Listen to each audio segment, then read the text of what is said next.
This is Jeremy Flynt, and you're listening to Give Me Back My Pro Wrestling. Promotional consideration paid for by the following. This is Steve BOWTIE Bryant here. Back in the 90s, I was a pro wrestling photographer for the South, and I released what might have been one of the original sets of indie trading cards. I ran across some of these original sets. They were up in Randall Fanning's attic all this time. PG-13 rookie card, Ricky Morton, George Weingroff as the Sheik, Chris Champion, Reno Riggins, Billy Montana, Gary Valiant, the Scorpion, the Medic, Rick Reynolds, Jeff Daniels, Mephisto and Dante, Ben Jordan, Steve Neely, Marcus Woodrow, Quinton Quarisma, Little Farmer John. If you'd like an opportunity to get these cards, contact me now. You can get them for only $49.99. Contact me at stevebowtiebryant at iCloud.com. Get your set now while supplies last. Ladies and gentlemen, welcome to Give Me Back My Pro Wrestling.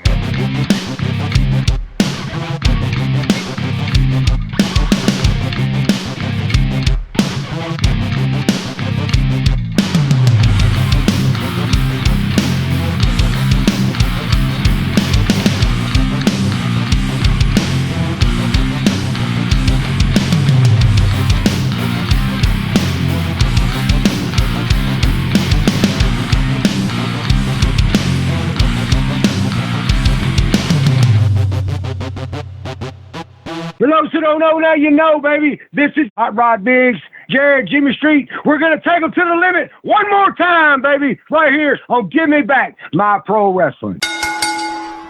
Ladies and gentlemen, welcome one more time to Give Me Back My Pro Wrestling, and I'm here as always with my brother from the same father and mother, the Plastic Sheik, Jared Street. And Jared, did you do it this time? I brought a little charisma with me. There you go. I like what you're saying there. So yeah, we've got the Sheik, we've got the whole team together. Quinton, welcome back again. As always, glad to have you on, buddy. Thanks, guys, for having me. As always, it's always a pleasure to be with y'all. Yes, sir. You're fitting in nicely to the whole scheme, and I think we're becoming a well-oiled machine on this podcast here, and kind of got the free bird rule going. I like it, you know. But how you guys doing? Y'all doing all right? Yeah, I'm doing good. That's good. That's good. Hanging in there. Yeah, hanging in there every way you can. Well, we've got a cool show today. Very cool. Jeremy Flynt. You know, this one I feel like has been a long time coming, much like the Steve-O episode. You know, we could have done this months ago and probably had an incredible show too. But again, I'm glad it's happening now that we got Quinton involved into the show. You know, we've got the team now, so I feel like, you know, anybody in front of us now, it's going to be an awesome show. And Flynt, man, he's just the funniest guy. And I think everybody kind of agrees that, you know, he's one of the funniest people that everybody knows, you know, so. Oh, he's definitely a character. But, you know, we've got some cool stories. We'll talk about that. One thing I do want to kind of talk about is obviously the crazy stuff that's been going on with the weather, and especially, you know, when it kind of gets to where Jared and I are from, the Appalachian Mountains, it's pretty scary to think about that a hurricane can travel so far and destroy so much. And, you know, so y'all out there in listener land, definitely make sure you pray for the people of Western North Carolina, Eastern Tennessee, and Southwestern Virginia, because, you know, they're really struggling right now. And honestly, they knocked them back to the dark ages, you know, and hopefully, you know, that I was watching some YouTube videos last night, guys. Have y'all looked into any of this stuff, man? It's crazy. No, I've just seen just what's on what Fox News has been showing, and it's, man, that's just what there's, you know, I'm seeing on that is just like, it's indescribable, man. Yeah. And Jared, I know you were without power for almost a week, right? Yeah, it was probably 5 days. Yeah. Good 5 days, and it finally came back on. Luckily, you know, Mom and Dad had power about a day and a half into it, and I was like, well, you got some guests coming over, so we're coming to stay. We're coming to stay. Yeah, and it's a good thing that you have when you can do that, but I'm sure it was crazy for a minute with the kids and stuff and their electronics and stuff. Oh yeah.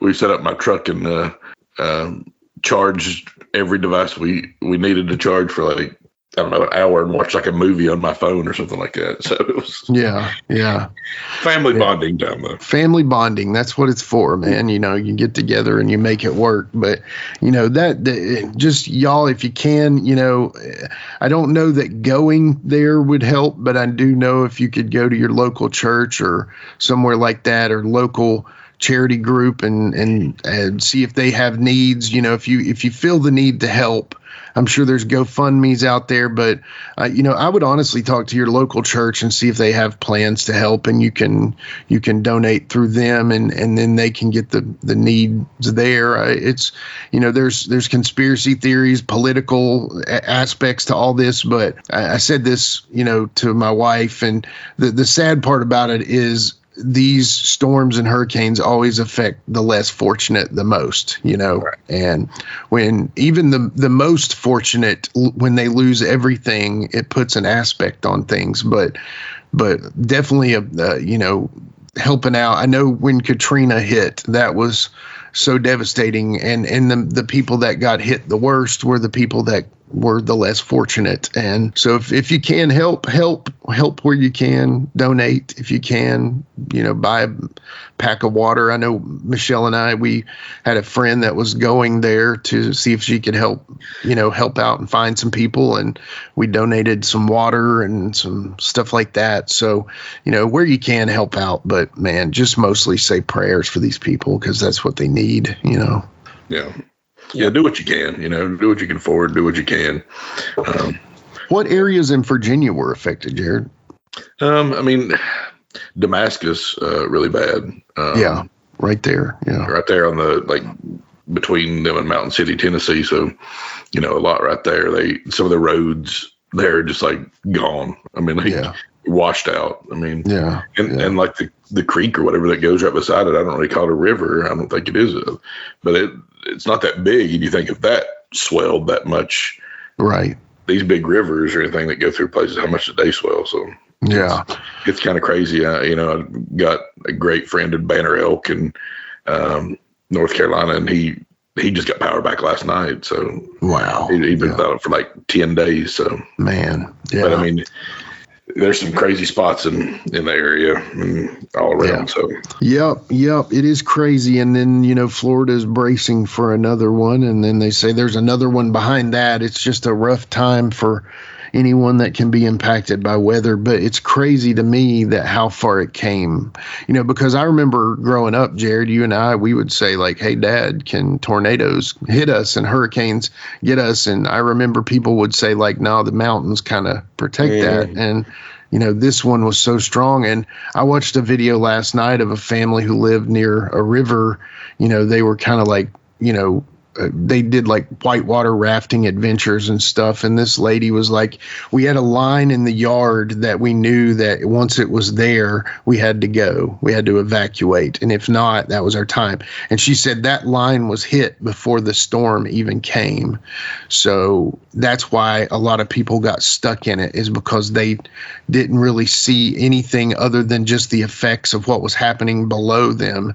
And then when it finally hit, that's why so many people were surprised by it. And that kind of makes sense, because you're seeing the effects of the storm, but you're not necessarily seeing the storm. And then when it comes, it's really bad. And but anyway, I don't want to take this show down that path totally, but our prayers are with you, all people of Appalachia, especially in those affected areas through Georgia, Florida, South Carolina, North Carolina, and above. And we'll be praying for you. But, other than that, do you guys have anything you'd like to talk about before we get? I know there was a reunion that you just went to, Quinton. Was that fun?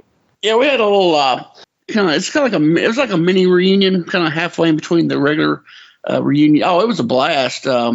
I got anytime, I don't, get out much, and I really don't need on anything with the wrestling business anymore.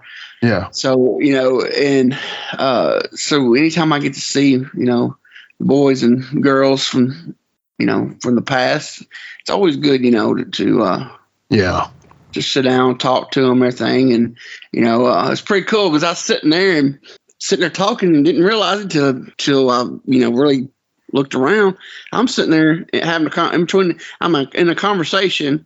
It's three of us. It's me, Tony Falk, and Jeff Daniels. And I'm like, oh, what the crap is, I'm like, wow, this is awesome, Yeah. And they're talking about San Antonio. And I'm like, I ain't saying a word. I'm just listening, And it's always, seeing Ben Jordan, man, I love Ben Jordan so much. Yeah. And, to see him with a smile on his face, if Ben Jordan can smile, anybody can smile, Exactly. And just, getting to see him and talk to him, get a picture made with him. We always get a picture every year. We got all these pictures, but we still take them because, we don't know, So even though you got tons of pictures with this person taking, and there's a bunch I didn't get, because you mingle and it just, it's hard to get to talk to everybody. This was a little better because it's smaller, so you got to talk to more people, and and just Shane Morton. Oh my man, he's got a place in heaven waiting for him, man. Man, he goes above and beyond for this thing, for anybody that needs anything. I mean, what can you say about Shane Morton? I love these. So, some people are like, but man, to me, I love the reunions because, like I said, I don't see anybody because I don't go anywhere, and just to be able to, talk to guys I worked in the ring with all those years, and some I never got to work with, but I got to meet them and talk to them, and that's just special, man. Yeah, it is, man. And I know what you're talking about because when Jared and I were at the Right Way reunion earlier in May, you didn't get to everybody, and I wanted to, but then I also wanted to get quality time with the people I know and love and care for. And, we did. But it felt like it cost time with other people. And, so that is true. I almost feel like they need to be longer, but then it's like, people start leaving but it was cool. Ben got awarded the Lifetime Achievement Award, which is awesome and very well deserved. And so great to see that. And man, I saw Jeff there and I was just like, oh, this is killing me. I wish I was there. And obviously, I know that the roads were kind of weird and stuff for a direct line there, but there's always that fear of FOMO, they call it. You hate to miss out on cool stuff. And I saw Jeff there and I was like, man. And I'm just glad that Shane does it, and we thank him so much for honestly, I think about it and I'm like, man, Shane might be the most important person in the Middle Tennessee wrestling scene. I know Kroll's important. These are all great friends of mine, but Shane really does something to keep everybody together, Yeah, he does. Yeah, he's keeping everybody together because, but for him, I wouldn't, because I live up here in Bowling Green. There's nobody up here. It just, it's crazy that he's the only one doing anything. I understand it's a lot to it and everything. But if it wasn't for him, I wouldn't be seeing none of these people. It's crazy. Yeah. And he's got a great partner, Virginia. Jared, I meant to tell you this before the event. I called Shane and I was talking to him just to see how he was doing before the event. It was like Thursday. And, Virginia came on and she said, tell your brother I'm making banana pudding if y'all want to make a surprise trip. And I'm like, oh, man, if I tell him that, he'll be like, Jimmy, I've got the gas vehicle. Let's go. But obviously, we wish we could have been there. But I'm just glad everybody gets to get together and see each other and talk to one another. And that's the dream. So Virginia needs a lot of credit, too. Yeah. She's right there. She's right there with Shane. So she's doing, she's hanging in there with him neck and neck, doing everything. So she needs a lot of credit, too. Yeah, and they make a great team, and that's just what it's all about. And honestly, I feel like in a way that's what my goal for this podcast. I know the three of us probably have different.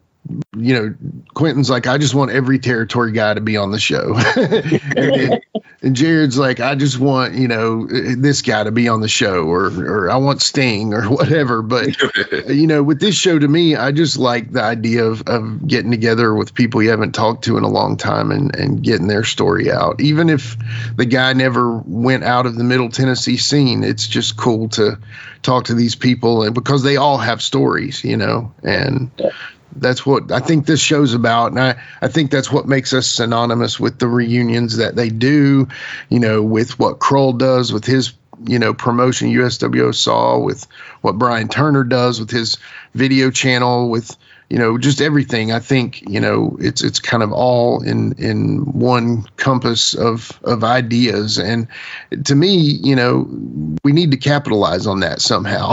But we got to put a committee together. But anyway, we'll worry about that another time. But I say, if you guys aren't cool with it, let's go ahead and get our buddy Jeremy Flynt on. What do you say? Let's do it. All right. You said that in unison, so I got it. That's perfect. We'll be right back with Jeremy Flynt on Give Me Back My Pro Wrestling. Hey guys, this is Wolfie D from PG-13. Check out my podcast, Live and in Color with Wolfie D, every Monday at noon. We're talking Memphis, we're talking ECW, WCW, WWF, everywhere that I've been. We even have some great guests, some Hall of Famers on the show with us. Every Monday, Live and in Color with Wolfie D. This is Kroll, and you're listening to Give Me Back My Pro Wrestling with Jimmy Street and Jarrett the Plastic Sheik.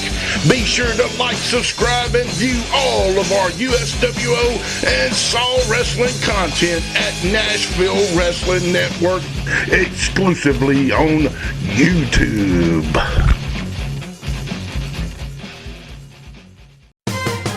Hey everybody, Gene Jackson here, inviting you to check out the Retro Wrestling Review, where each week I'm joined by some great co-hosts who help me review classic episodes of USWA Championship Wrestling, and right now we are doing week-by-week reviews of 1993. But we don't just do reviews, sometimes we get a chance to interview some of the people who were there and lived it, plus do watch-alongs. It's a lot of fun, so check out new episodes that drop every Wednesday at WrestleCopia.com, and to find links to everything associated to the podcast, you can go to USWApodcast.com.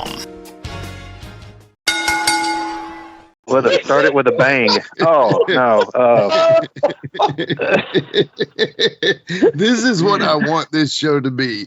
Continuous just laughing. That's what I want this to be. Let's start. Yeah. All right, let's do this here. Okay. Let's rock and roll. If we're gonna do it, we got to do it. All right. Let's go. Shut up, man. If this show doesn't start off with all of us laughing and going into that would be great. I know. And I'm trying not to, but you're just like, let's go. All right. Let's go, man. Let's go. Jesus. That's right, buddy. Let's go, buddy. Come on, buddy. Who was that? That's Devin Domain. Oh, Devin Domain. Okay, gotcha. I didn't know Devin. But, like when Rick Reynolds threw him out of the locker room or something. Oh, you ever hear about that? I don't remember that part, but I was there when Devin broke his shoulder on a drop kick, and when he broke his ankle jumping off the top rope to the floor on Yukon. And he was under a hood, and he was yelling, my ankle. And he was supposed to be a luchador.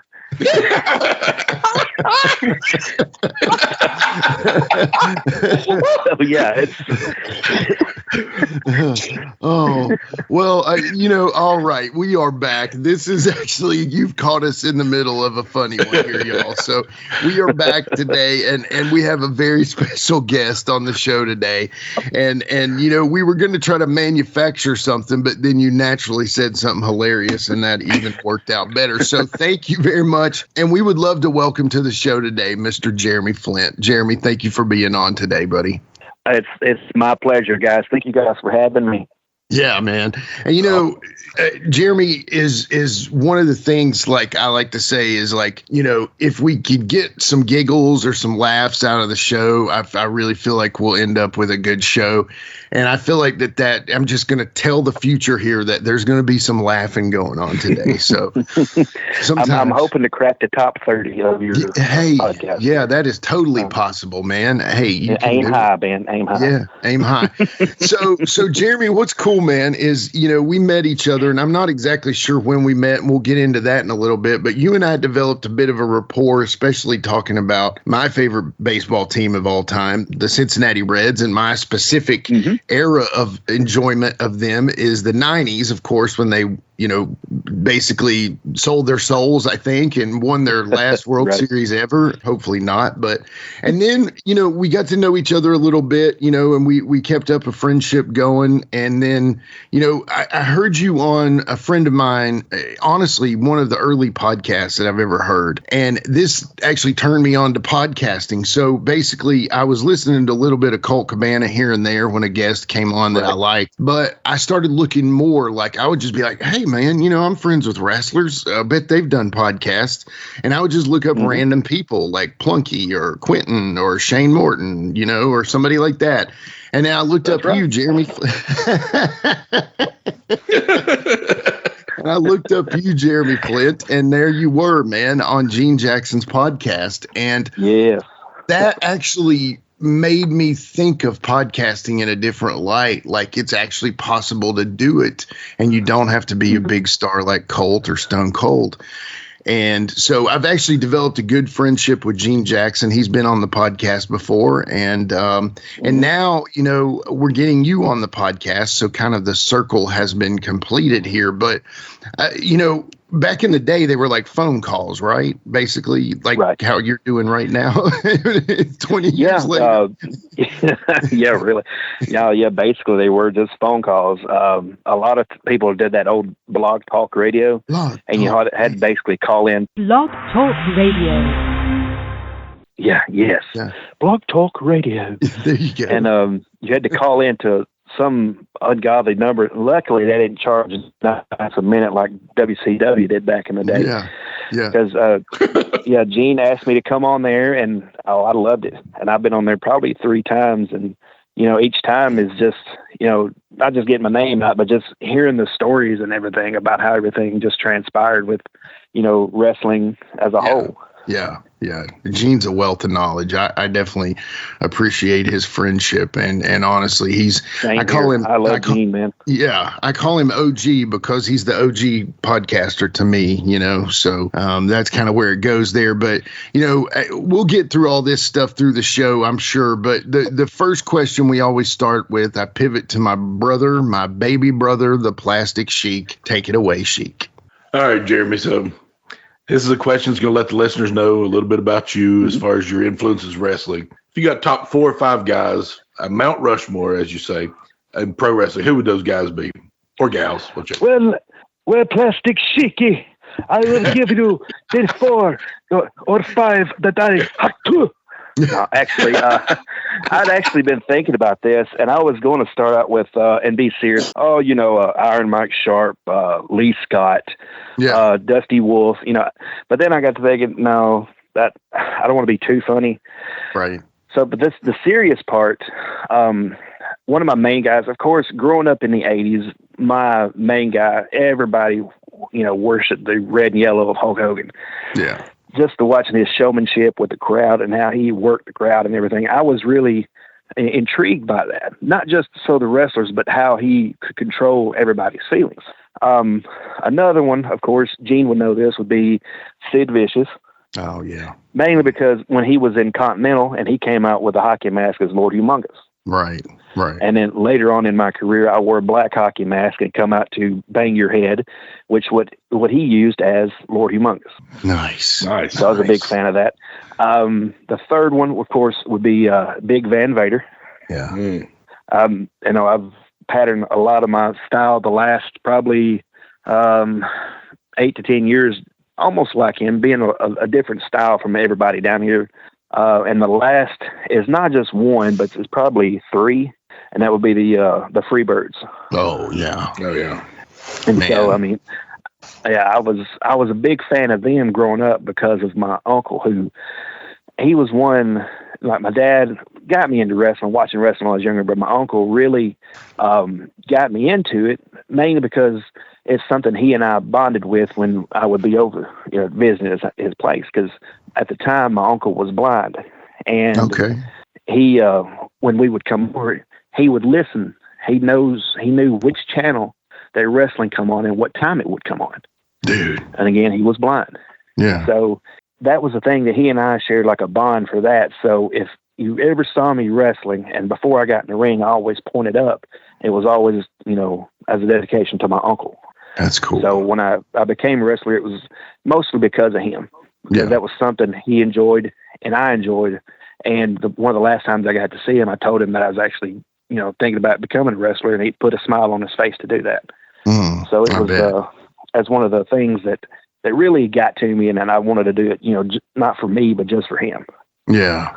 Yeah. Man, that's awesome. You got to love it when you have a purpose like that, That's very cool, man. So you talk about start liking wrestling, but let's go back to even further, man. Let's talk about your younger days, brother, if you don't mind. So tell me where you're from originally, where were you born, and then where'd you kind of end up going to high school and sports and stuff like that? Tell us a little bit about that. Born and raised down here in Fayetteville, Tennessee. Yeah. Still live here. Nice. Went to Lincoln County High School, class of 1995. There you go. So I'm a lot older than people think I am. I guess you'll have to start cutting me in half and counting the rings now. That's how old I am. So, yeah, class 95. I didn't play any sports in high school because at the time I was too small. Really? I didn't play football. Yeah, I was too small. You just seem like a football dude, man. I don't know. That's what everybody said. But, I mean, at the time I was in high school, I was probably 200. And I had, 40-yard dash was 4 ever is what it was. So I never did play football. I got into basketball a lot. And I didn't play for the school, but I played for, several leagues around this area. Mm-hmm. So, and then, growing up, whenever I'd go to my dad's on every other weekend, we'd go to a video store and rent wrestling videos. And I remember watching WrestleMania 1. And I don't know if you ever find it, but when Junkyard Dog wrestles Greg Valentine, yes, he doesn't come out to grab them cakes. He comes out to Another One Bites the Dust. Yes. And as soon as you hear the first few strums of Another One Bites the Dust, every single person in that crowd stood up. Yes. Yeah. To me, that raises the hair on my arms. I'm like, oh, wow. Okay. So I was just watching it, and I watch it on Saturday mornings. Of course, you had Continental coming on. Then Joe Pedicino and Gordon Sully had a little 1-hour show, and then Superstars would come on. Yeah. And I watched a thing on Superstar Billy Graham coming back in '87. Yeah, I remember that. And his comeback, and whenever I watch that video to this day, again, the hair stands up on my arms. And so, growing up in school, I got teased a lot because I liked wrestling. Everybody's like, "Oh, it's fake," blah blah blah blah blah. You know how to go. Mm-hmm. And so, for some reason, and I don't know why, at recess or something, we would do like little wrestling matches and stuff. And then me and another guy, we'd go and do the bushwhacker battering ram to people for no reason. So that was, we got in trouble a couple of times for that, nothing major.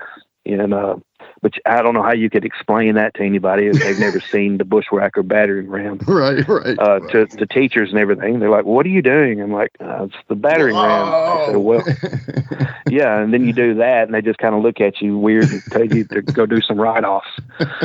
So, oh man. So then, growing up, my dad was actually he was over a community center down in Taft, Tennessee. And one day he was like, "Hey, we're going to have wrestling here in a couple weeks."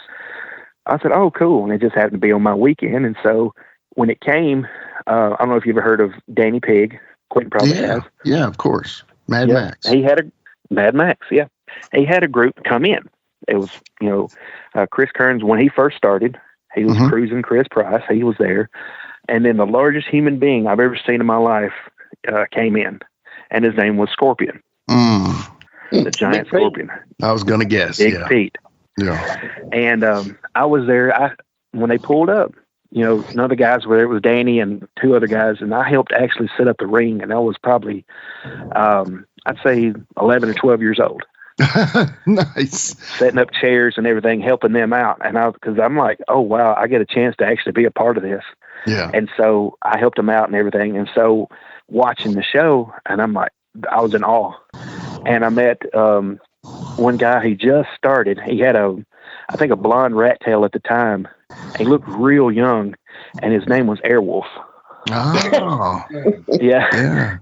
And he's real, young looking guy. And my sister and I and my other sister got his autograph and everything. And they thought it was cool. And, Ben Jordan was there a couple times.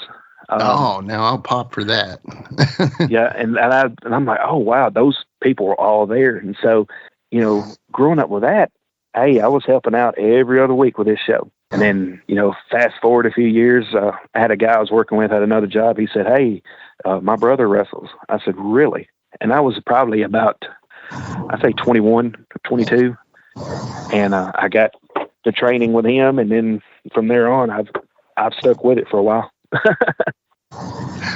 It sounds like you've stuck with it, man.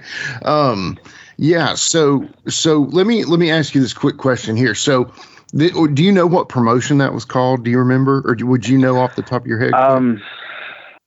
Honestly, I don't even remember the letters on the side of the skirt.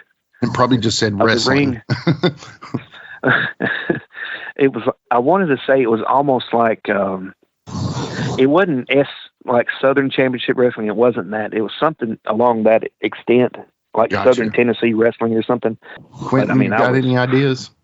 No, it seemed like back then most people just used is either Southern or Tennessee was in the name, and that was about every one of them was basically like that. It seemed Southern like or All Star or all. There's no one of those three usually. Yeah, I've been to a couple of those too, like you have, Quentin. Tennessee Southern All Star. I like it. We just yeah. All right, so you just started with actually my first question, basically. So who was the guy that trained you? Trained me to bump or trained me for everything else? Well, the guy you just said that the guy you worked with said his brother was a wrestler, and you said he started training you. So who was that? You remember the Backwoods Brawlers? Mark and Rex. Mark and Rex. Rex is the one that trained me. Okay. And Mark would help out every once in a while. It was just, to me, I mean, yeah, we learned how to bump and do a few moves and everything, but it felt like there was more out there to learn. Oh, yeah. And so I was always trying to grasp the knowledge of everyone else that was in the locker rooms and all that. And yeah, I mean, we bumped well. We actually, when we trained, there was very few times we actually got a ring in Shelbyville at the Stadium Cab. So a lot of times we were bumping on the ground. Yeah, bumping on the ground, roots and all around trees and all that. So, man. Yeah, you calloused up quick on that. I love outlaw wrestling. Oh my God. And then sometimes we'd go for training and we'd watch videos, and he said, all right, pay me money. And I didn't know any, but yeah, I didn't know any better. So I'm like, all right, here you go. So after about, 6 months or so, they asked us, hey, there's a benefit coming up this weekend. Would you like to work it? I'm like, well, yeah, I'd love to.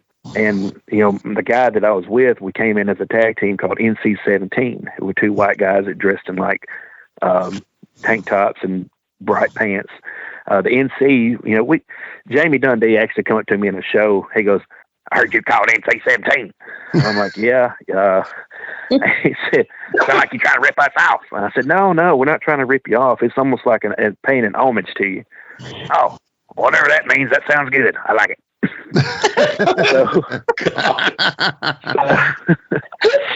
So we came to do this benefit that had in Shelby, for house, horse show barn and everything. So we get in to do our match, and I'll never forget this the day I die. all through training, I could slingshot over the top rope and land on my feet. So we come out, you know, as these two white guys and everything, slapping hands and all that stuff. And the Thunder Kiss 65, which was my first song. Nice. Which didn't fit us to a T at all. Yeah, love it. So we come out, and I went to jump over the top rope like, you know, hey, like I was somebody, and my back foot hung it. And I flipped over and landed on my back. Oh, man. And then I looked straight up at the lights. I said, welcome to wrestling. What was the benefit for? Do you remember?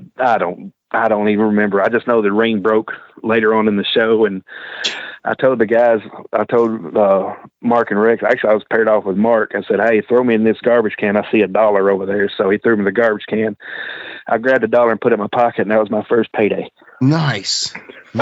So, you actually bought the hot dog instead of it given to you, you know. I didn't even know they had hot dogs there. There's probably them red ones with the red water in it. It just says dogs or something. Order sold them. Never mind. Hey, Flynt. What year was that? I think 2001 or so. Okay. Yeah. And so that was your first match, basically. Yeah, first match. And I was going to tell you, they decided before, hey, you ever took a 3D? I'm like, no. He can, though. And so apparently it was his first time taking it, so they did a 3D, and instead of everyone landing flat, he pulled him down and landed like a lawn dart right in the middle of the ring. And I'm outside of the ring, you know, looking at him. I'm like, oh, my God, I'm glad that wasn't me. So I get in there. Yep, that was Josh. Okay. I looked at him and said, Josh, you alive? He goes, dude, that was pretty cool. I said, well, can you move your legs? They said, some of them. I said, well, okay, you're good. You'll be all right. Walk it off.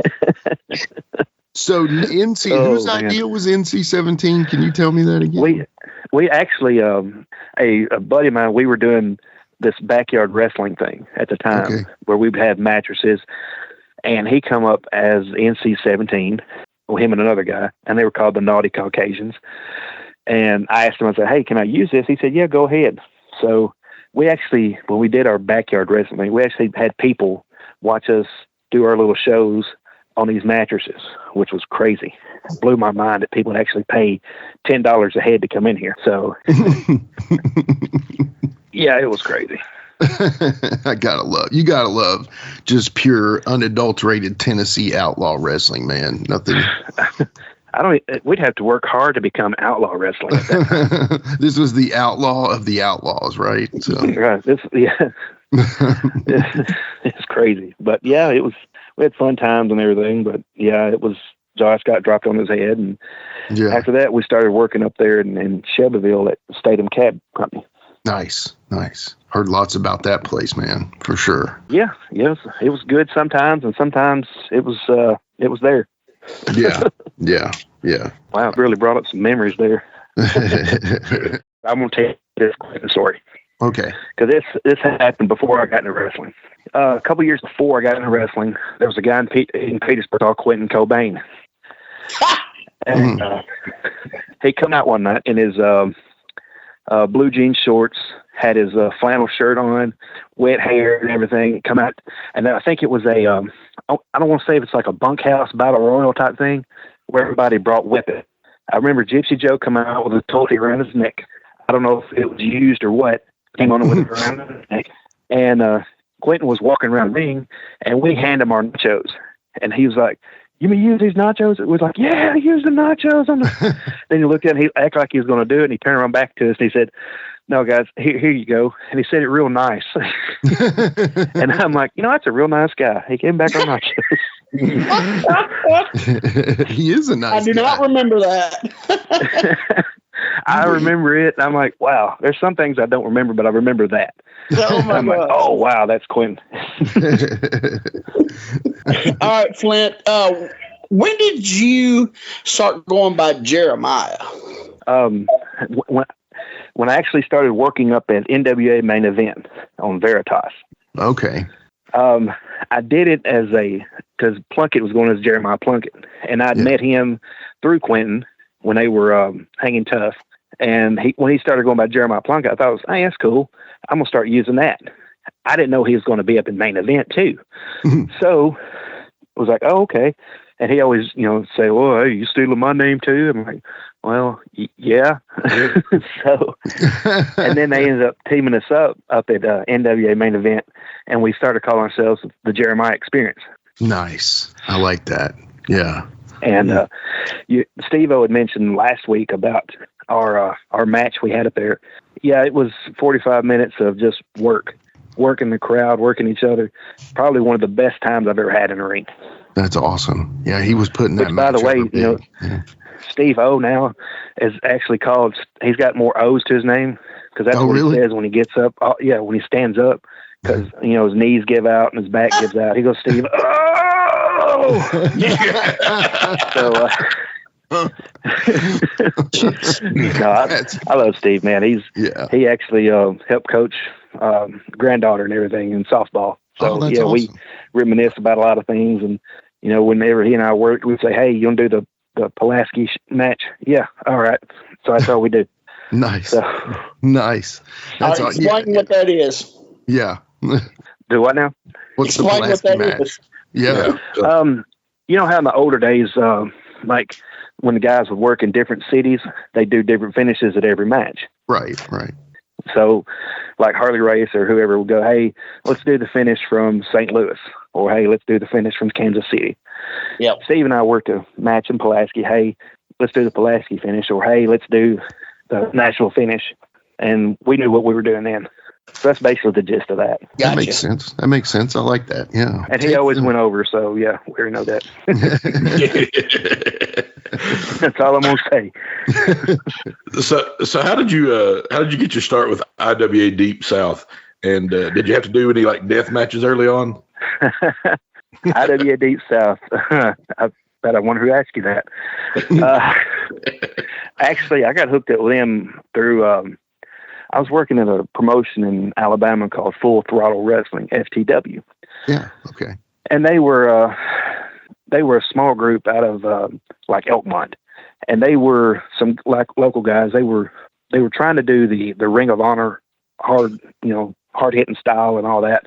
And it intrigued me, so I went down there and got hooked up with them. So Christian Haim was actually doing an IWA Deep South show and asked me if I wanted to participate in one this was a Carnage Cup, the deathmatch tournaments. But we would be in a non-deathmatch match. Originally, it was going to be like a 6-way, like some Shikara guys. But of course, they didn't all show up. So it was me, Christian, and a guy named Phil Wilson, who went by Phil Machio. Oh, yeah. Okay. I remember that guy. So we did the match, went over well, and Kevin Brennan, the owner of Deep South, was like, hey, you want to work some more shows? I was like, yeah. So we ended up doing some more shows with them. There was one show that I did. It was I think it was WrestlePalooza. Well, I was in I think the first match, it was like a 5-way or 6-way. And it's on YouTube if you ever Google my name or YouTube my name. I ended up going over on it. Well, me and another guy, we went by Freak Show, started, nailing each other to set up an angle for the next show. And he was going to be in a death match that night. So his opponent snuck in through the entrance, put a chair up in the ring, and was going to sabu on top of both of us. Which, if you sabu somebody, you jump off the chair, over the ropes, and then like a crossbody or whatever. Well, he did sabu it. And you know how Sabu was, he was actually hit it 50% of the time. Well, this 50% was the negative. So when he jumped, his leg hung the top rope, spun him over, and his thigh hit the apron of the ring, which broke his femur. Oh, man. And then when he hit that, his head collided with the concrete, and he had to have like 9 staples put in his head. Oh, jeez. Yeah. So he sabued it. Man. Literally. So Kevin was sitting there going, man, this death match is, I don't know what to do. We just might as well quit the show. And dummy me was like, well, I'll do it. How hard could it be? And he stopped and looked at me. really? I said, yeah. I said, but I'm not going to bleed on my forehead. He said, well, why not? I said, the position I was doing at work, I was in sales. I was like, my face is what helps sell my stuff. So none of that. And then the show was like, well, yeah, we can work around that. No problem. So I did a death match. Wow. light tubes, thumbtacks. I had a 1/4-inch piece of plywood broke over my head. Man. I went through a door, went through a table. Yeah. And WME was calling all these spots. Man. To make it look good. Man. So yeah, it was, and of course Joe went over to save the show and everything. And Kevin was like, oh my God, do you ever want to do this again? I said, no. I said, no, not just no. Hell no. Hard pass. No thanks. But yeah. One death match. And Dean Jackson always gave me crap about it. Yeah. Well, crap about it. I mean, that's a good spot to call it is one death match, right? I mean, you can say one and done and you're good. And then Deep South had some spin-off things. What was it? League of Extraordinary Wrestling, which is almost like a comedy wrestling show. Yeah. And so I had to come up with like an alter ego. That day I couldn't go by my name because, whatever. Yeah. So I came up with Kyle Bakula.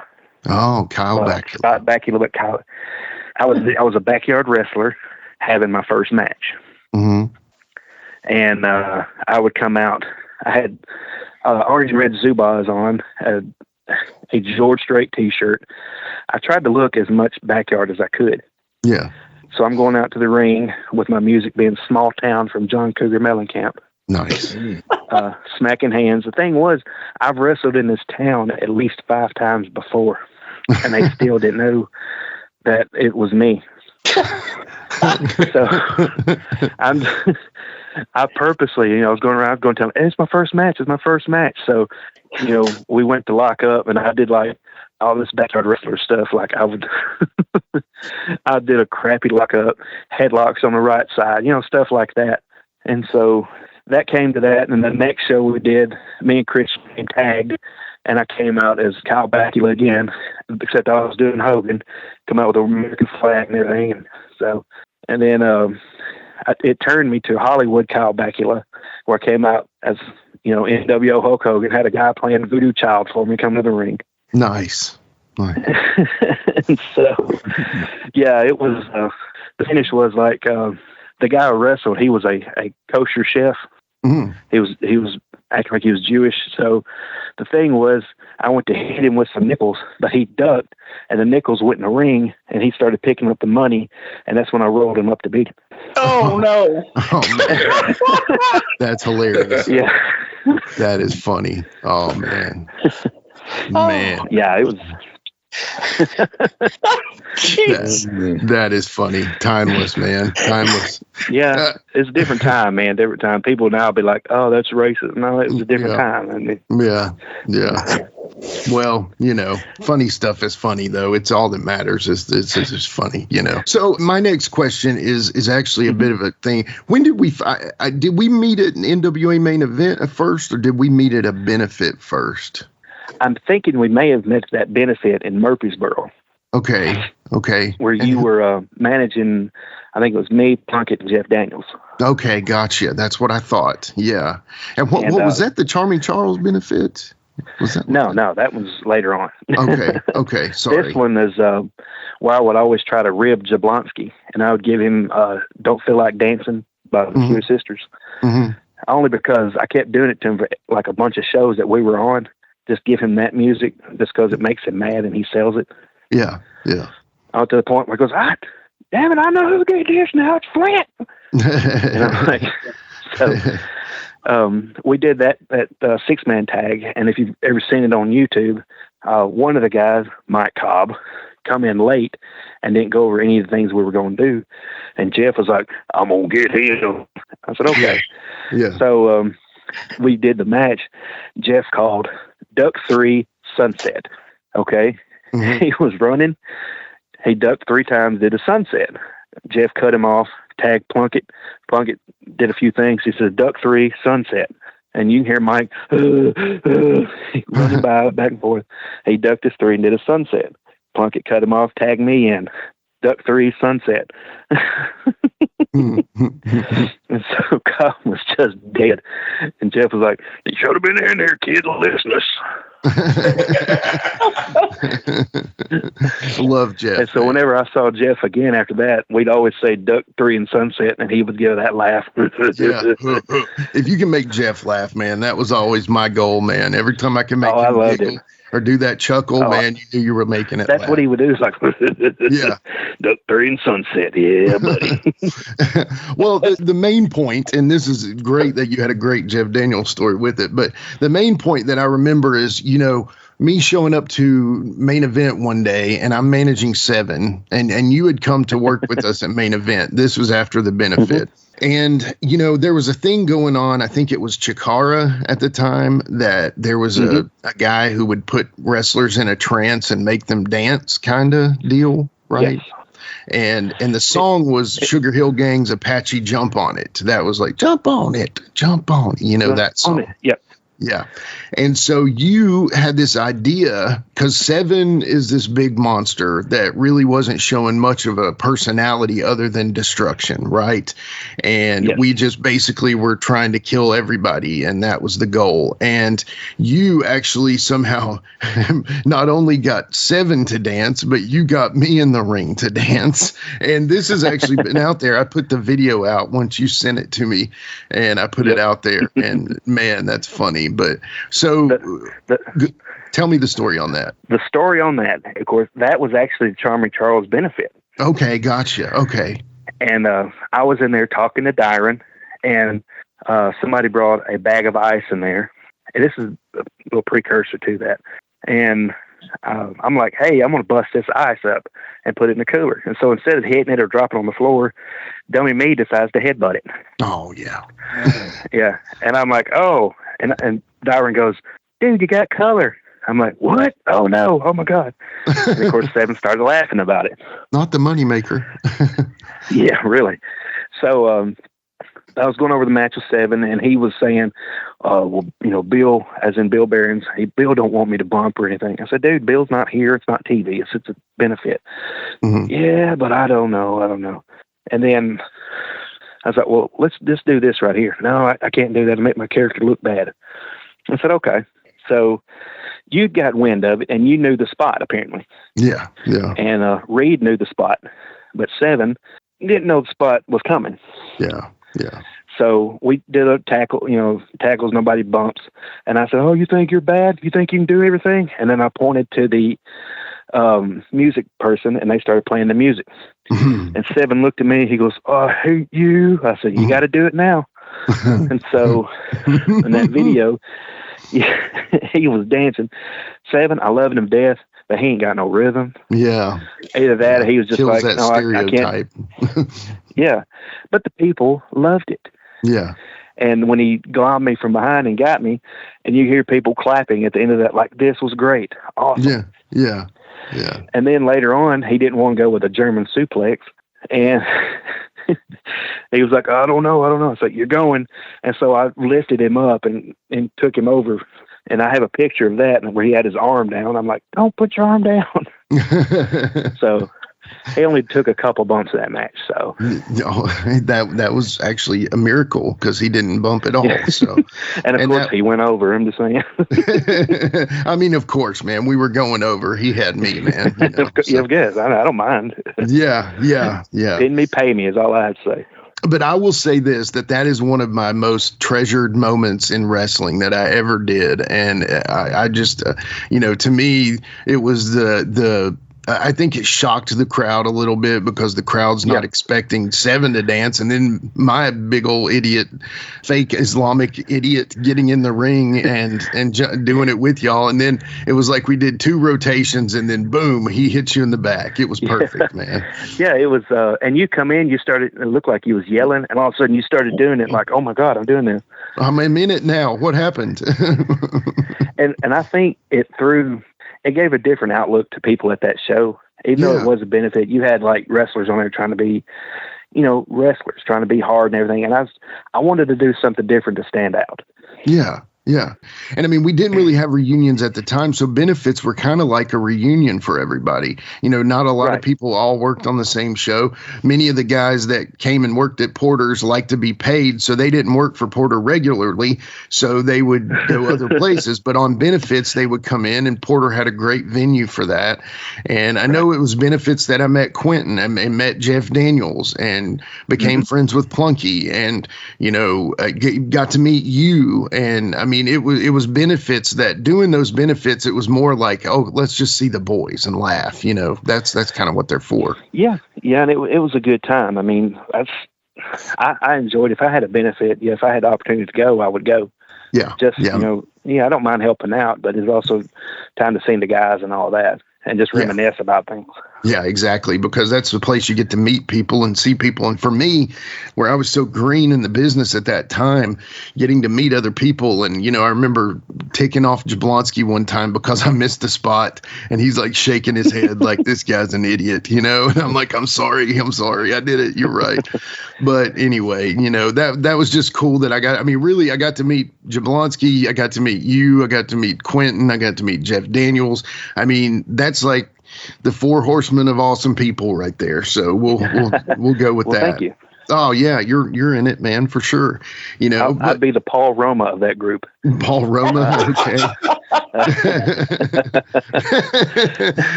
Okay, so let's do this then. Okay, so we'll make Jeff Daniels the Flair. He's got to be the Ric Flair. He's the veteran, right? Yes.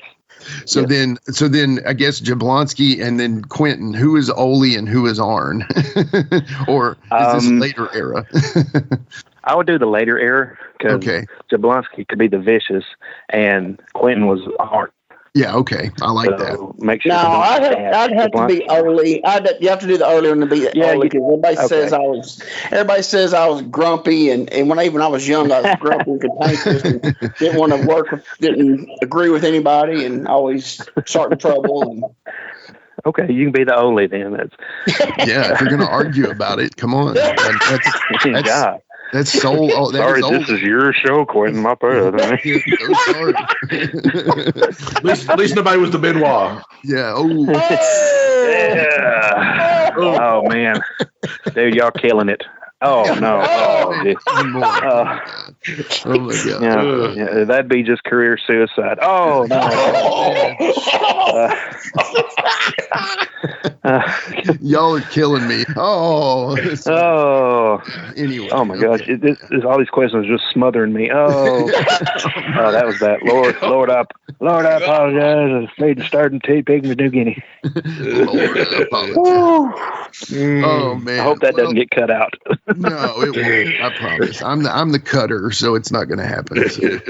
Okay. Hey, it's the Heat Miser Scotty Blaze. Now I'm inviting all of y'all to join me on my brand new podcast, Turning Up the Heat with the Heat Miser Scotty Blaze.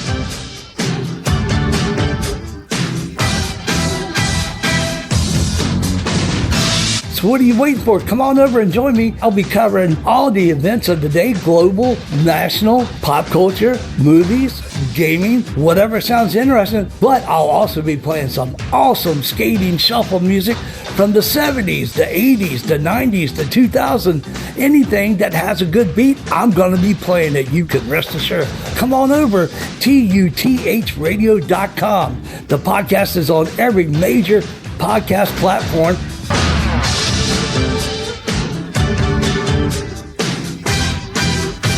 See you then. That's right, it's the talk of Middle Tennessee, the channel you love to hate and the channel you hate to love. It's Brian Turner from Brian Turner's VHS Rehab. And if you're looking for matches from Wolfie D to Jerry Lawler to Dusty Rhodes and the team that put a pimp before your eyes and a goatee between your thighs, Booty Call and Athena, go to lostwrestling.com. See, I made it easy for you. Brian Turner's VHS Rehab. Booyah. Hi, this is Mike Needham, host of the Reckless Abandon podcast with Mike Needham. We invite you to jump on your favorite podcast platform and search for the Reckless Abandon podcast and give us a listen. I'm sometimes joined by a part-time podcaster, part-time co-host, and full-time wife, Tiffany Nicole. We talk wrestling, we talk pop culture, we talk local events, local happenings in West Tennessee, and a ton of other stuff. But be sure to check out the Reckless Abandon podcast. Find us on Facebook. Also, look up the Microgroup Podcasting family on Facebook and see some of our other podcasts we have out there. Until next time, make good choices and always remember, no dollar, no dice. Well, to kind of pivot to a little bit here. So at this same time, there was talks of a big time promotion happening out in Arkansas, mid Missouri era. And you know, it had money behind it. It looked great. And, you know, I guess I would like to hear about that story about you getting to TCW and then, of course, the ride with Wolfie and all that. Please tell us. Okay. It first started, and I remember exactly when it was. It's 2013 because we had a tornado come through Lincoln County. Okay. And destroyed one of the schools. So we was going to do a benefit for the people, the victims of the tornado. We did a benefit at our Lincoln County High School. Gym holds, I'd say, 1,500 people. So we get to the benefit, and Riviera's there because he was friends with a guy named Jeff Jett who lived down in this area. And Jeff did TCW as well. Okay. So we started doing the show. I walk out, and there's 12 people all sitting on one side. It's like they were sitting there for a motivational speaker or something. There was all in one big group. They wasn't spread out. It's like, you know, you go to TV, hey, you guys move down to the front row. There was only 2 rows, and you really couldn't move them to the front. So, so I went out there, and there was one guy sitting on the other side by himself. So I turned around and started cutting a promo on this guy, and they send a guy out, and Riviera was going to attack him. So when Riviera attacked him, it broke the guy's nose. So we get in to this match, and he's like, oh, my nose is broke. Let's go on home. So I hit him a couple times, drop kicked him, hit him with a move, 1, 2, 3, and got out of there. Both of the people booed me, so I got out of there and get to the back, and Riviera was like, hey, man, what's your contact information? I gave it to him. I wasn't expecting anything because he had said, you know, I got some stuff over here in Arkansas if you'd be willing to go. Yeah, no problem. I wasn't expecting anything. So he called me up, and he said, hey, man, thinking about bringing you in to TCW as a tag team. I said, okay, what you got in mind? Well, I thought about teaming with this guy named Jeremiah Plunkett. I said, Plunkett, yes. I said, we actually tag teamed in Nashville. Really? And so that got the ball rolling on that. And he said, well, can you guys play like rednecks and stuff, and we'll call you the good old boys? I'm like, yeah, that'd be no problem. So we went over there. Our first show was in Boonville, Arkansas, and it had Hacksaw Jim Duggan on there. Nice. So we had to meet some guys. Me and Plunkett worked in Crossville that night, drove to Nashville to meet 2 other guys, and we're going to carpool over there. Well, on the way between Nashville and Jackson, we get a call from another guy that's booked on the show. He's like, yeah, I live up in Dyersburg. It's just 20 minutes from Jackson. And they said, yeah, we'll pick you up. And I've been to Dyersburg from Jackson. I said, that's not 20 minutes. It's like 45 minutes away to an hour. No, it's just 20 minutes. I'm like, man, how fast do you go? So this is 1 o'clock in the morning, and we're going up there in Dyersburg looking for John Michael. I don't know if you heard of John Michael or not. Okay, I haven't. So we found him, went over to Interstate 55 to go straight back down to Interstate 40. Well, that's another 150 miles. In the meantime, when we're doing this, we're driving through in Plunkett's car because at that time he had the most over trunk in pro wrestling because he would hit this trunk lever and he'd be like, "Wee!" and then jump over. So it's pretty awesome. Quinton knows about it. Oh, yeah. And he would like, yeah, I got the most over trunk in wrestling. So I don't doubt it. It was awesome. So all 5 of us are in this car, and we go through this thunderstorm, and I'm looking on our radar, and it's tornado warnings, and we're driving through, and wind's blowing the car. And Plunkett's going, we're going to die. We're going to die. It's like, no, just keep going. So we made it to Interstate 40. It was a 3-hour dead stop. Yeah, in traffic. So to beat the time, hey, let's get out. And we had Matt Sigmund with us. So he was videotaping this whole trek. And it's actually on YouTube as well. And we get out to stretch our legs and everything, use the restroom on the side of the highway and all that other stuff. Yeah. Well, all of a sudden, John Michael takes off running down between the cars like the Ultimate Warrior. And people, and he's going, Warriors! And he's running up and down the interstate. And you could hear the doors locking on the cars. And so we finally got moving after 3 hours to go to Boonville. We got there. At this point in time, we were probably up about 27 hours, 26 hours, 28 hours. Wow. And we get to the show, and the setup for TCW was, I walked in and I said, oh my God, this is amazing. You had lighting truss, you had TV cameras, you had everything. And then we did our promo, and then a little bit later, Hacksaw comes in. He's like, hey, brother, you mind if I sit next to you? I'm like, oh, yeah, go right ahead. Here, you want my chair? He goes, no, brother, So he was telling us stories. One of them, he had cancer on his kidney, had a tumor on his kidney. And he said, yeah, man, I'm just getting back from that. And Kurt Hennig, I miss him, man. He's, well, you remember when I had my tumor cut off my kidney? I was like, yeah, and we're all listening.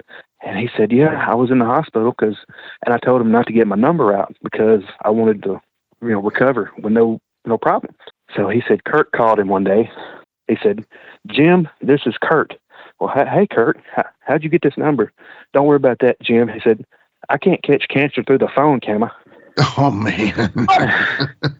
Yeah. Oh, man. Oh, man. He got to laughing about it. He goes, you know what Kurt would say today if he was still alive? And we fell for it. And I said, no, what would he say? And he was like, let me out. Let me out. Oh, man. Oh, man. Wow. Oh, man. So, yeah, but he was doing like the little scratching thing, like, oh, let me out, let me out. So that was my Jim Duggan story. That is funny. By far one of my best stories. Oh, man. Oh, man. And so, but yeah, later on we went to a few more shows, and then one of them, Wolfie rode with us over there. We picked him up. He did a show. Him and Plunkett did Saw, and that's when Wolfie worked Cahagas. Yeah. Okay. Had the band and everything. Yeah. I was there. And the band gave him a CD that I think either had 3 or 4 versions of his song, which was 4 minutes long a piece. Okay. So we get in the car and we put it in. Wolfie's like, hey, listen to my song. I'm like, okay. So we listened to that song on repeat from Nashville to the other side of West Memphis, Arkansas. Man. Ooh. Just that. Wow. And I'm sitting there, and if I had hair, I'd be pulling it out. And I think Wolfie was ribbing us the whole time and I could tell he was kind of laughing about it. And I loved Wolfie for that. It was hilarious. And if I saw Wolfie, I'd hug him today. He was like, dude, you're amazing. I miss you and I love you. But we played it, so it came down to the point where at the very end of the thing, he'd go da-da-da-da. So we got to the point where we'd start calling a spot called the da-da-da-da.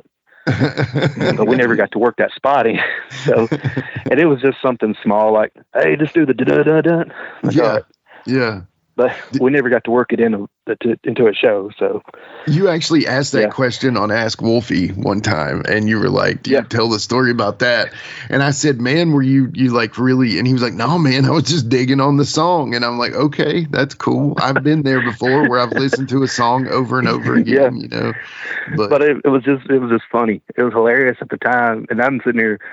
Me and Plunkett laughed about it, and Wolfie was laughing about it.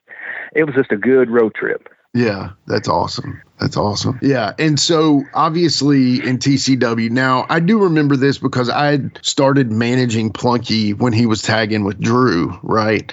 Mm-hmm. And he was getting really focused on that. And, that was kind of the focus for him. But I do know that kind of had a falling out with you and him. And I'm not saying as friends, I'm just saying as the tag team. Basically, what I understand of the deal and what I remember is that Plunky was feeling like maybe that would typecast him in a type of character gimmick that he didn't want to be stuck in because he was trying to do this like Midnight Express brainbusters type gimmick with Drew. Right. And it's totally understandable. I get that. But I do know that you were kind of feeling like, man, this might be it for me. I really need this to happen. And it was kind of like, not necessarily. Let me let you tell the story because I don't want to ruin any part of it. Plunkett, and there's nothing. There was never any hard feelings with me and Plunkett. I love him today, like I loved him then. He's cool. I text him every now and then to tell him that I'm proud of him. Yeah. But yeah, he was focusing on. He was going up to OVW at the time too. Right. And speaking with Al Snow, and I can see his point of it. Because he wanted to be taken as a serious wrestler, and like you said, he didn't want to be typecast. Right. And that's cool. And for me, I'm sitting there and I'm like, well, dude, this is us, Yeah. And I should have spoken up, but I was to the point where, for me, usually in my career, I'm like, okay, cool, let's just do that. Yeah. And I didn't think we didn't have any words about it or anything to my knowledge. And I'm like, well, if that's what you want to do, that's cool. Ain't no hard feelings. Right. And then, I think some of the higher ups heard that. And of course we dropped the belts to, Wolfie and Roosevelt. Yeah. Yeah. And that was the last time we were there, which, I had fun when we was there. I know Plunkett had fun when we was there. But again, things happen, and like I said, there's no hard feelings. There never was any hard feelings. I saw his side of it, and I was like, well, if that's what you want to do, I don't want to be in your way for it. Right. But I do feel like you both had valid concerns there, but because I've been in those positions before where you feel like this might be your only shot and you're like, man, I got to take this and I got to do whatever I do. This is here in front of us. It looks amazing. Honestly, we know we can say this maybe other than like Crossfire, TCW was the hottest thing, man. People, like you said, it had a lighting truss and it had a truck out back, and it was real deal. Amazing. Yeah. Yeah. And looking back on it, I could have. I don't want to say that was my only shot, but at the time, reason I didn't go to a lot of things or like traveling a lot like I should have done was because every other weekend I got my daughter. Yeah, yeah. And so to me, that was number one. Yeah. I didn't want to do shows on the weekends that I had her. Right. Because that time is valuable. Right. And, John Cena said the greatest thing you have in life is time. Right. And so that time with her was more important to me than to go travel the country, basically. And then did he give you crap about stealing his gimmick when you did NC-17?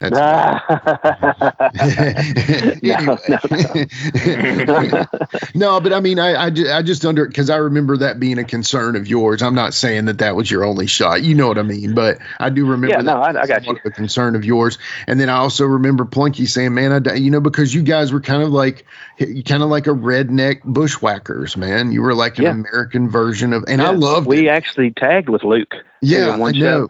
That's awesome. And I loved that. I love that gimmick. I thought y'all fit that perfect. I understood where he was coming from. And I can't tell a man how to do anything ever. And I can't. It just shows you got to have range in wrestling. You got to, if you go somewhere, they'll make you wear a dress or do all this other stuff. But if you don't want to do it, they'll find somebody else that does it. Yeah. And, you just got to, I guess, broaden your horizons. I guess, being he was still in it for a while, but I understand his side wanting to be taken more seriously. Sure. Can't blame him. But to me, I was in it. I was like, hey, like my guy for our team, I was the dumb one. Yeah. I was like, I would get all mad and everything, and they'd give me our little jar of moonshine, and I'd drink it and calm down. Yeah. I was basically like Festus. Right. When you had it. And I like that gimmick too, man. But I think that was original too. But anyway, I thought y'all did some fun stuff, and obviously we know what happened with TCW, as does most large promotions that almost have that opportunity. Unfortunately, things happen and it didn't end up working out. But I do think the wrestling world could have used TCW at the time, and I mean, so many of the guys in that company I respected, and then I've grown to respect the rest of them after. It's just high quality. And even after we had not been there, Matt was still texting me, wanting me to come back to be like a bodyguard, almost like Big Bubba. Okay, that's cool. Yeah. And I didn't go to it because the shows that he was offering me were in the shows that I had my daughter. The weekends. Yeah, that makes and sense. So, you know, people can say, oh, well, you missed that opportunity. I said, no, I didn't miss any opportunities because I gained opportunities with my daughter. Yeah, there you go. That's a great perspective, man. That's a great perspective. All right, Flynt. In 2015, you started working as Ronnie Jenkins in IWA Mid South. Oh, Lord, no. Yeah, what's up with that, buddy? It was a mistake, is what it was. I don't know if you've heard this story before from anyone else. I have no clue. We want to hear it from came you. across at the time. Of course, the Carnage Cup thing was happening, death matches and everything. Mm-hmm. We come up with a concept for, instead of hardcore, we come up with softcore. Gene, myself, and a guy named Drew Wheeler, who went by the kosher chef Andrew Goldstein, and he was the Nacho Butcher. Nice. Play on Necro Butcher. That's funny. He looked to the T to the point where, I say, who was it? I think it was Corporal Robinson kept calling him Dylan, which is Necro's real name. Oh my God. Dylan. Yeah, he looked to a T. That's funny. So we come up with like all this idea about, hey, instead of using light tubes, we'll use like pool noodles. You know, instead of tables, we'll use this styrofoam and just stuff just off the wall. Just make it softcore. And we debuted it at a Carnage Cup. Nice. Gene Jackson was going to be the spokesman for the softcore revolution. So, I love that. So we was all thinking of characters and everything, and I don't want to dive too much into this because it's a part I try to block out of my life. Well, block what you need. It was a picture from another match I had with Nick Tramer and some other guys, and I was standing behind him like I was going to attack him. Yeah. And he says, "Oh, you're having this certain face on." So I created a guy called Ronnie Jenkins, which was not the most how can I put this PG person out there. Understand. Because the character, even though it was a comedy character, the overtones and innuendos that he had was not very family friendly. So we ended up doing that. And when I debuted at Carnage Cup, I've only was that character 3 times, but that character actually got petitions online to basically blackball me from wrestling. Some people actually emailed and messaged the company that I was working for at the time, trying to get me fired. They were sending videos of me as this character to Nancy Grace. Oh man! They sent it to the Tennessean. They sent it to all these news stations in Nashville and CNN, wanting me to basically get canceled. And this was being canceled before canceling was cool. Because it was it's not good taste and all that. And looking back on it, at the time I was like, oh, this is character, get my name out. But looking back on it, it was not a wise decision to do it, but I did it, and that I can't take it back.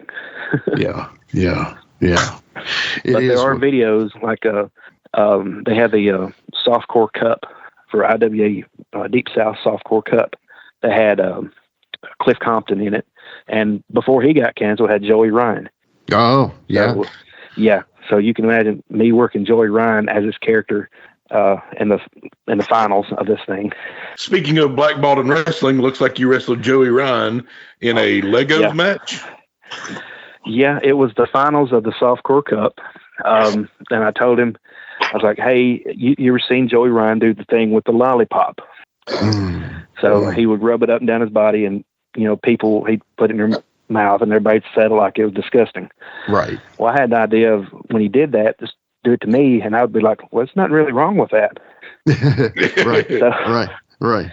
So he was like, if you take the bump in Legos, I'll do one too. I said, okay. So if you ever stepped on the Lego, you know how the pain is with that. I did it this morning. So, oh man. So there was a whole several hundred pieces on the mat, and I set him up for the superplex, and he nailed me off, and I took the bump back on it. God. I said, oh my God, I'd rather have thumbtacks. So, and I fed around, and he went to do a drop kick, and I moved, and he took the bump in him. So we was 1-1. So, and then I pinned him and became the softcore cup champion. Did you have to do the wiener spot? That was actually, he started doing that like 3 weeks after this. Oh, thank God. Yeah. This is precursor. Yeah. Because if you did, I would have done something not PC with that. Understand. Yeah. Understand totally. Oh man. So, but yeah, that time, I mean, it's for that What's character. it like bumping on Legos, man? It sucks. Imagine if you had like a, let's say a 3 foot by 5 foot carpet runner in your hallway, and they were filled with Legos, and it's dark, and you're blindfolded, and you start walking. Jared, man, that's exactly what it feels like. Oh man, that's horrible. That's horrible. Yeah, jeez. Oh, so man. That was the last time I was that character. I understand. That put Ronnie Jenkins to bed. Yeah, Gene wrote up a obituary for him. So that's funny. That's funny. All right, in that Carnage Cup, softcore Carnage, whatever crap you call it. Yeah, softcore Cup. Okay, you worked Freight Train in a Crystal Burger match. What in the world is that? Basically, it was an eating contest, and and what it Train was win it. Well, he was going to. Okay. But this was when Bill Cosby got in trouble for all that stuff, and so the people that was my managers at that night, I had a thing of Gatorade, and it was supposed to be spiked. Oh man! And so he started eating, and I was still ahead of him on these crystals. And so Gene was like, "Hey, get him something to drink." So Train started drinking it, and on the mic, Gene still had it on. He says, "Go ahead and start going down," calling the spot to Train out loud over the mic. Oh my! And I'm God. like, "Oh, good, no." So Train, quote unquote, passed out. And so that's how I went over on that. I'm getting strangled. Get me a drink. Get me a drink. Yeah.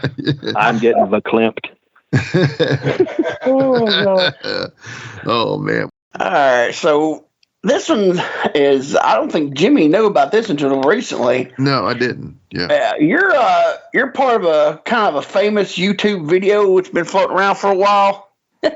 Oh wait, it's you and against JP Jones. And Petersburg, Tennessee, in the top rope break. Yes. So just go through and tell me about this. Fill us in on all that. That was it. And people go, if you haven't seen it, go look it up on YouTube. I'll share it with. I got it as a saved favorite on mine. I'll share it with Jimmy after a while. But yeah, it was just a match with JP, and I was hitting him with the knees, went to shoot him off, and somebody in Petersburg, the top turnbuckle was basically all the way out, so you didn't have much room to tighten it. Yeah. And so when he hit the ropes, the turnbuckle just popped out from the other bolt, and JP backflipped over. And I'm sitting here set up because we was going to do I did a thing, it was a hip toss where I sat down with it. And I did that. I was set up, and I'm like, "Oh my God!" I turned around, "Who's the man?" You know, because that was the thing to say back, right. Whenever you're, any wrestler, "Who's the man?" So, and then I jumped out on him and was going to throw him back in. Of course, Yukon and Boo Brown, Quint remembers him. He said, "Blood is pouring from JP Case Jones' head."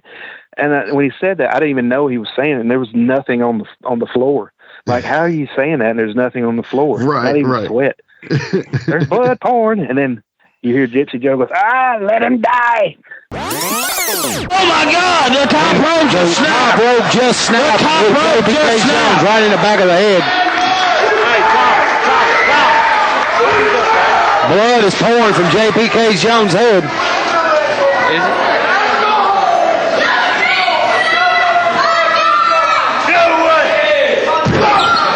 Look out, JP looks like he's hurt on the outside here. That's all right, let him die. Let him die. And the back. That's the best part of the video. Let him die. Oh my God. That's funny.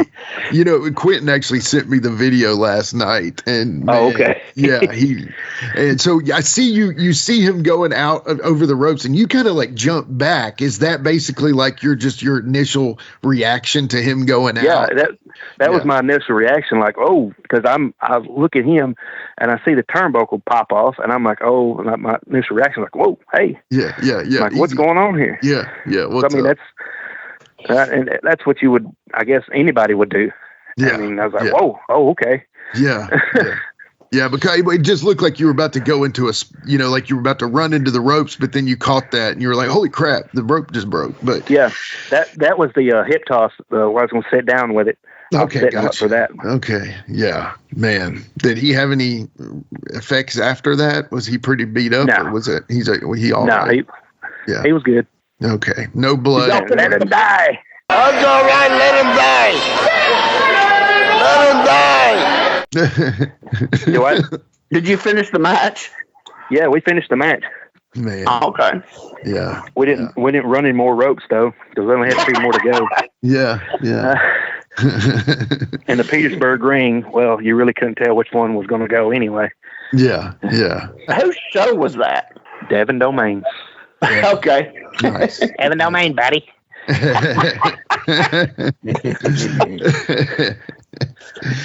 I've seen Devin here a few times past couple of years, and we reminisce about all that stuff too. He's I think he's a preacher now. Yeah, he's a pastor. Yeah.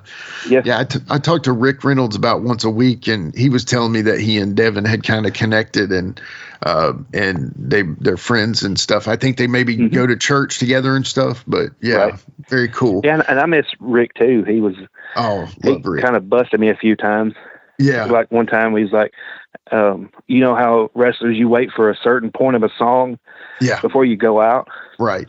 I was waiting on this song, and it was a good minute before it happened. Rick was like, hey, your song is playing, going out there. I said, give it a minute, Rick.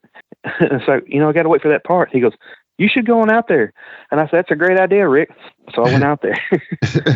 And then I worked him as Forsaken, and he put me in a top wrist lock, and he gave me the Iggy to reverse it, and I reversed it.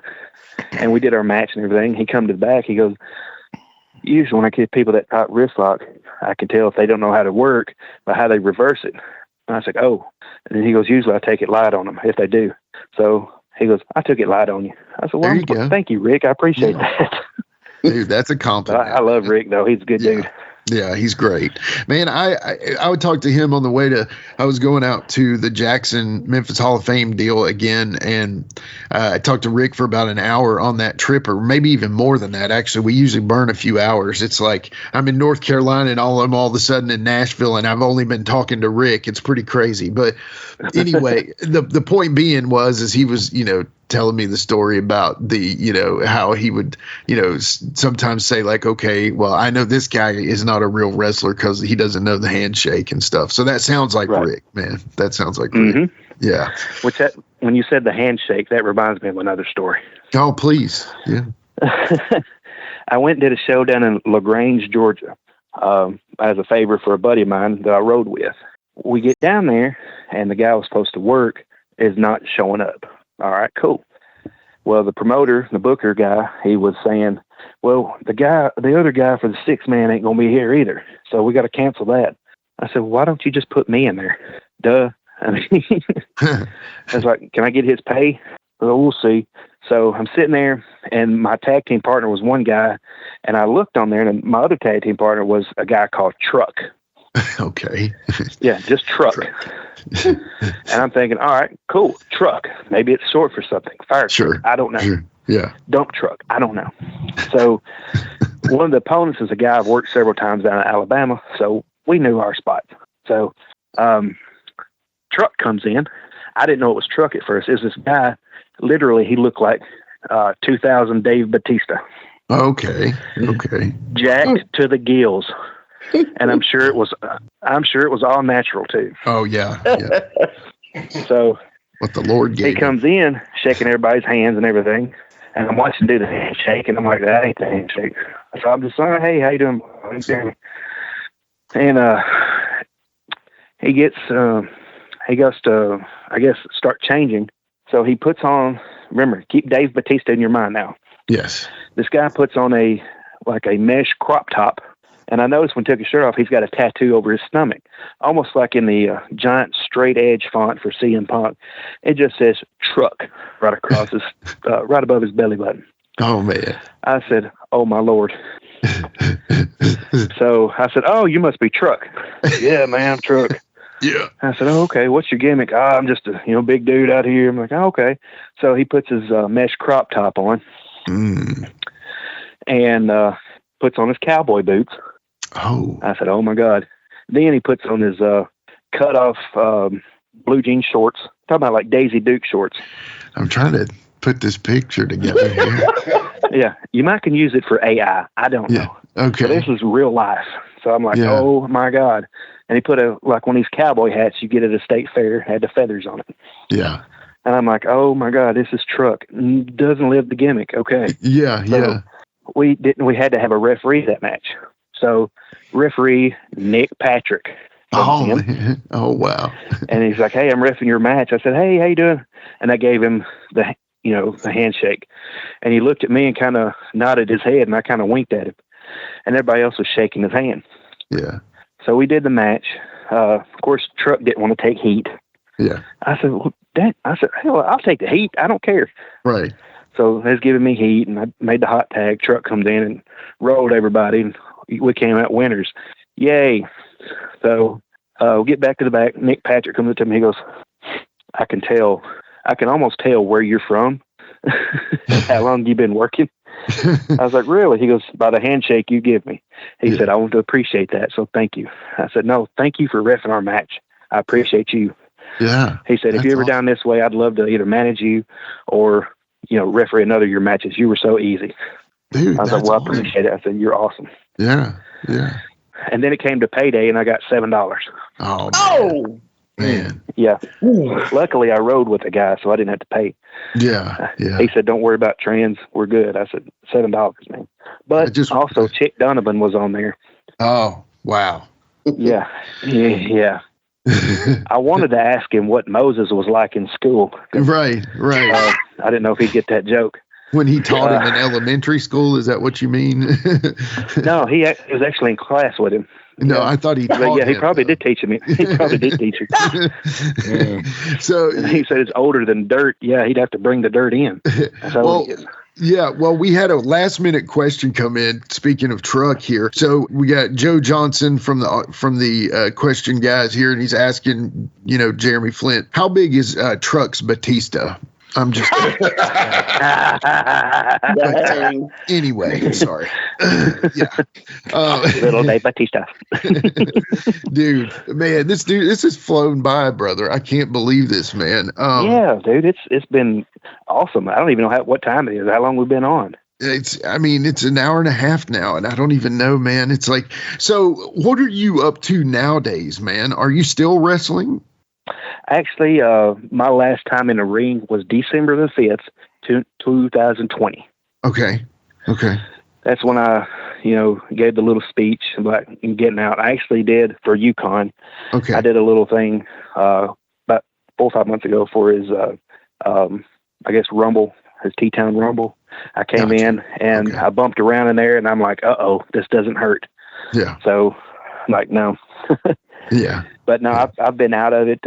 When I got out, it was my daughter's senior year in high school, and I wanted to be, part of her life. And then I'd gotten engaged to a really nice lady that I really adore and love, and she's really, really changed my life from the past. And I'm really enjoying time with her and her family. And it's just, I guess we're the baseball grandparents now. Yeah. So, And I'm a softball dad, so that's what I've been doing.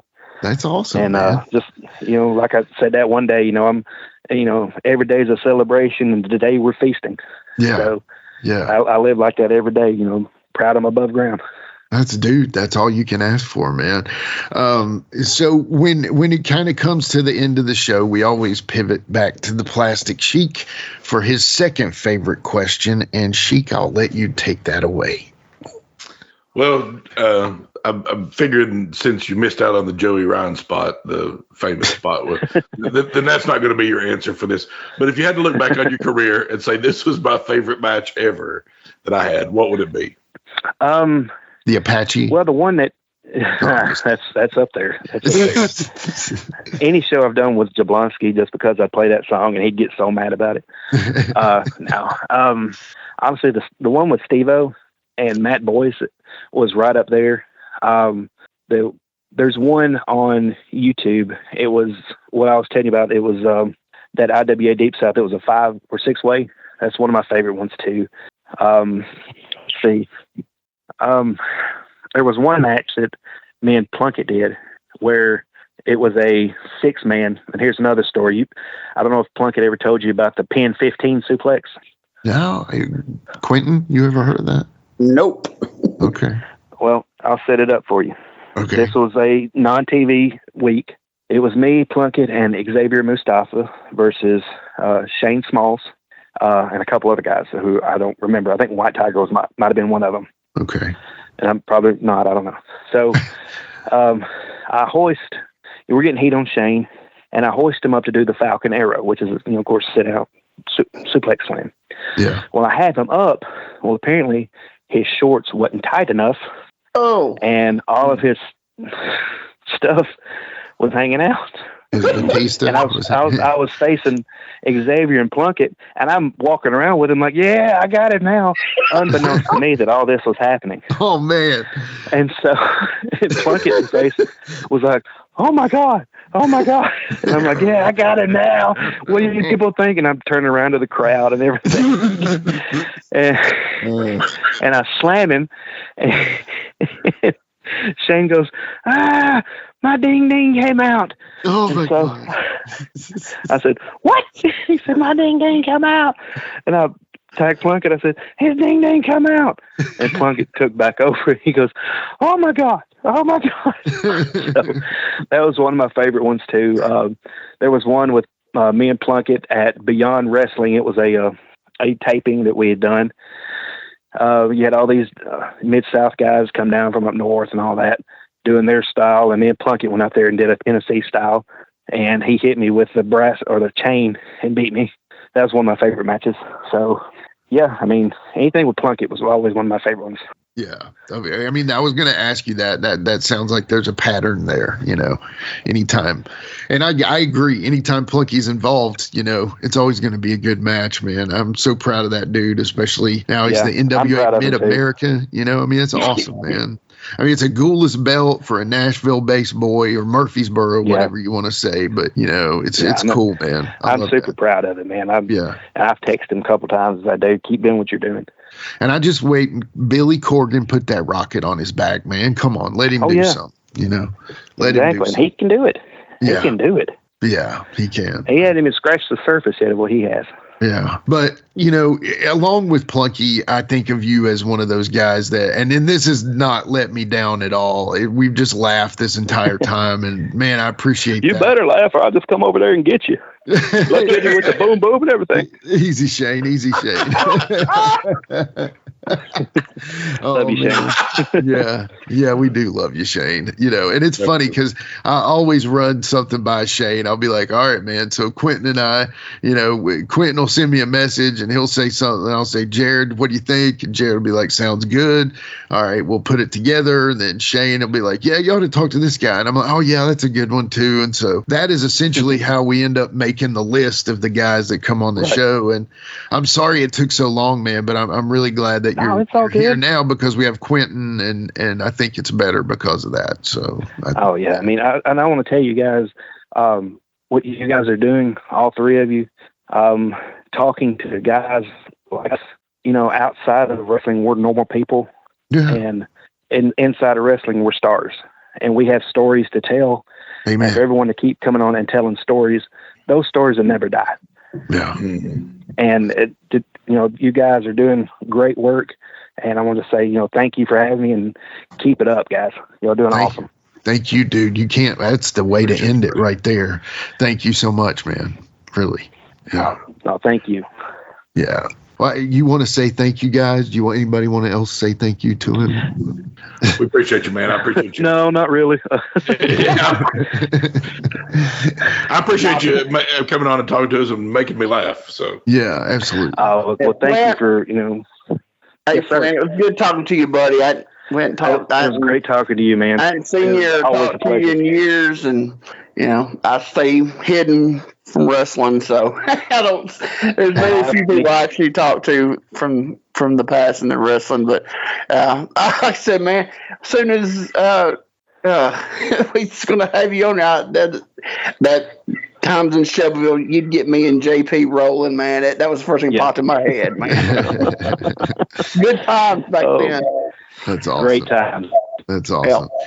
Well, thank you so much, Mr. Flynt. You have a good day, brother. We'll see you next time. You too, guys. Hey, take care and good talking to you. All right, buddy. See you, buddy. Yeah. All right, bye. All right, see ya. All right. Well, that was Jeremy Flynt, and we'll be right back to wrap things up on Give Me Back My Pro Wrestling.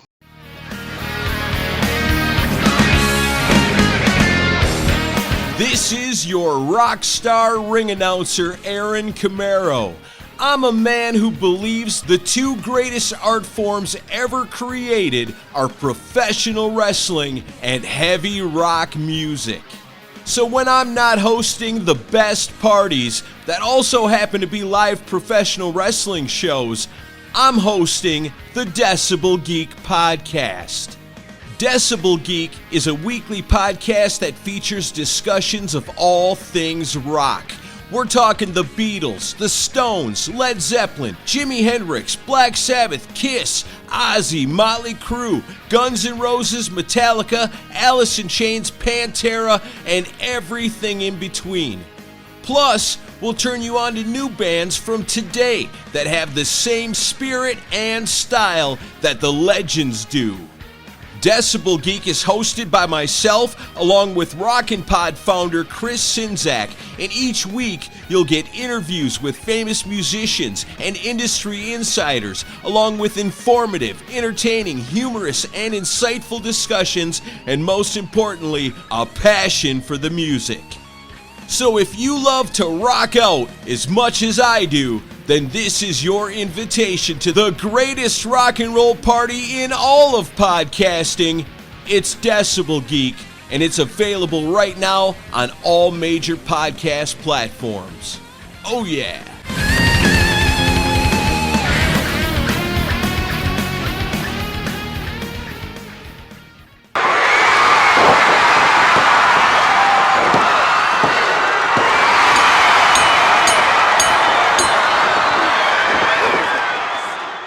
All right, Sheik, Quinton, man, what a cool show. Flynt didn't let us down, man. What a hilarious guy. That guy my sides are still killing me from that, man. Probably be laughing for a while. Yeah, I knew it was going to be good. I know it was going to be funny, but man, there's nothing like old Jeremy Flynt, man. If he can't make you laugh, nobody can. No, and he's one of those guys that when he's even being serious, I want to laugh. You know what I mean?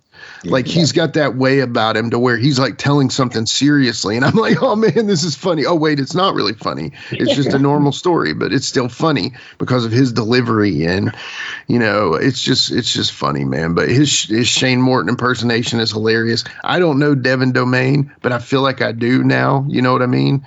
And Devin Domain. Yeah, I didn't know he did. I knew the Shane when I heard people talking, and we was in that dressing room. And Devin walked by, and he kept. Then when he started doing, I looked at JP, and I was like, "Oh man, that's a good one." Yeah, that's funny. Yeah, but Jeremy, man, one of my most, like I said in the show, one of my most treasured moments is doing that. Totally, I mean, everything I was taught.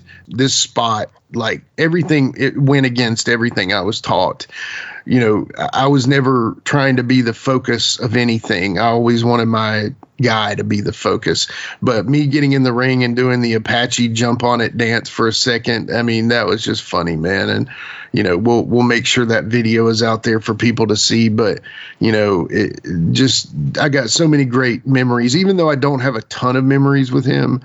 have great memories with him. And I think that is about all you can ask for, really, you know. Oh, yeah, most definitely. Yeah. But, you know, anyway, well, in the future, if you guys want to figure some stuff out, especially about what shows we're going to have and what guests we're going to have, you know, we got all kinds of plans and all kinds of cool stories and interviews coming up. So y'all be tuned to that. Make sure you go to @GMBMPW on Facebook, X, Instagram, and YouTube. And y'all, we're close on YouTube. You know, we just crossed the threshold on the Wolfie Show, 1,000 listeners, and we are right there too with @GMBMPW. I think we are around 927, 930, something like that, and we're making the push for 1,000. So I know I've said it a million times, but if you aren't subscribed to us on YouTube, please click subscribe, hit subscribe, give us a follow. We really appreciate it. It truly means the world to us because, I mean, you know, once we see that, once we get past that 1,000 mark, it can open the door for a lot of things for us that are not open at the moment. And, you know, just we appreciate y'all for doing what you already do, and we appreciate you for listening to today's show, especially the Wolfie Show. We got some cool stuff. We just had David Haskins on. You know, that was Monday's show. And then next Monday, we've got the son of my favorite wrestler of all time, Kerry Morton. Wolfie and I had a good conversation with him. I can't wait for y'all to hear that as well. I know Quinton was a little upset with me on the David Haskins show, but it was mostly because he was like a Jeff Daniels or a Jimmy Powell. He really didn't need an interviewer with him. He's just the guy that talks. But I didn't get the party bus question in, but we'll get it on the next one, man. We'll get it on the next one. All right. But like I said, guys, once again, we thank y'all so much for being a part of the show with us. Jared, I thank you. Quinton, I thank you. Most of all, I thank Jeremy Flynt. And for that, I've been Jimmy Street, and we are Give Me Back My Pro Wrestling. See y'all next time. Don't forget.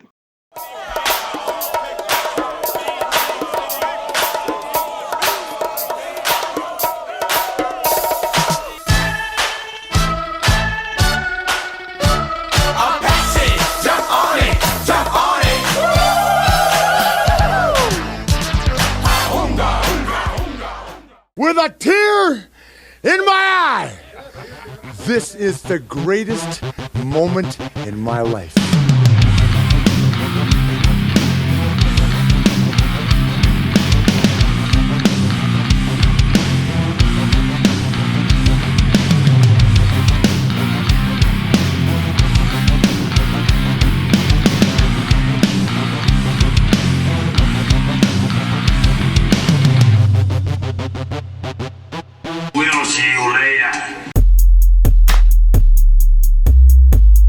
This has been a James Rock Street production.